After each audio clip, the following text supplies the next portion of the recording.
बिस्मिल्लाहिर्रहमानिर्रहीम। दोस्तों, आज का व्लॉग है explore Roman theatre city centre Amman Jordan. तो जैसे कि दोस्तों ये आपको नजर आ रहा है कि ये कदीम रोमन थिएटर है और ये रोमन बादशाह टाइटस एलियस हेड्रियानस के नाम पर मशहूर है, जिसका मखफ़फ़ सरनेम था एंटोनियस पेस, जो रोमन एम्पायर का 5वां बादशाह था और इसने पूरे रोम पर और जो इसके अंडर इलाके बनते थे उन पर हुकूमत की। इसका जो हुकूमत का दौर था वो 19 सितंबर 86 से 7 मार्च 161 CE क्रिस्ट ईरा के दौरान बनता है। तो दोस्तों, तारीख दान हिस्ट्री को 3 हिस्सों में तकसीम करते हैं। BC बिफोर क्रिस्ट यानी ईसा अलैहिस्सलाम से पहले के वाकयात, AD आफ्टर डेथ ऑफ ईसा अलैहिस्सलाम जो उसके बाद वाकयात रूनुमा हुए, और फिर CE क्रिस्ट ईरा यानी हजरत ईसा अलैहिस्सलाम के दौर में जो वाकयात रूनुमा हुए उनके ऊपर तारीख बात करती है। चूँकि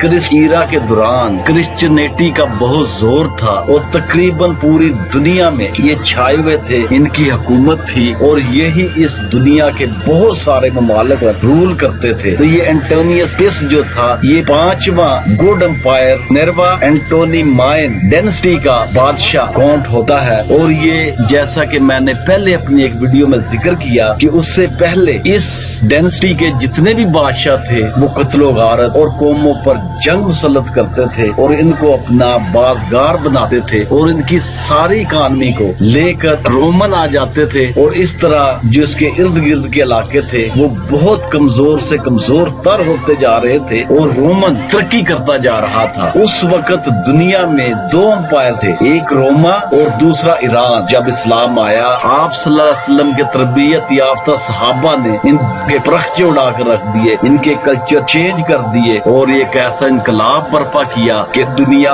आज तक हैरान है कि थोड़ी सी जमीयत ने इतनी बड़ी बड़ी सुपर पावरों को कैसे जमीन बोस कर दिया। तो दोस्तों, ये बादशाह तारीख में एक खुदा तरस बादशाह के नाम पर जाना और पहचाना जाता है। इसने सबसे पहले जो काम किया वो इस रोमन एरिया में और जो इसके इर्द गिर्द ममालिक थे जो इनके अंडर थे उनमें इसने अमन पसंदी कायम की, गुलामों को आजाद किया और पानी की सहूलियात फराहम की। बीमारियों से जो लोग मर जाते थे उनके लिए इलाज बाजे के लिए हॉस्पिटल वगैरह उस जमाने में बनाए। तो जो गुलाम आजाद हुए वो बहुत महारत रखते थे, उनमें बहुत हुनर था। इसकी हुकूमत के दौरान ही ये रोमन थिएटर जो पहले बना हुआ था इसको मजीद तोसी देना शुरू कर दी गई थी और उन्होंने यहाँ पर आके अपनी हुनरमंदी का मुजाहरा किया और इस एंटोनियस पेस की याद में ये रोमन थिएटर तामीर किया। ये पहाड़ियों से काट कर यहाँ पर सिटिंग अरेंजमेंट बनाई गई और फिर इस रोमन थिएटर को वक्त ने गुम कर दिया। और जब दुनिया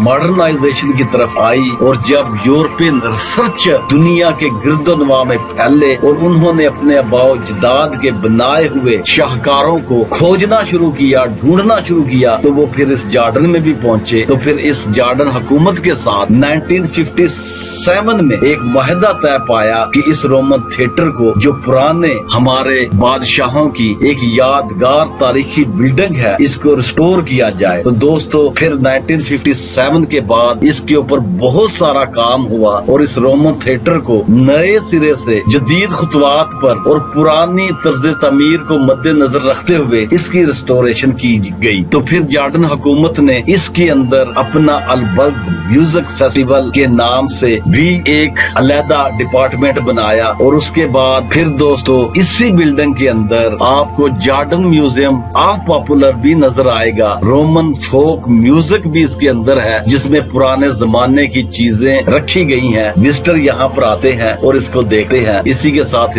इजाजत चाहूंगा। अल्लाह हाफ़िज़।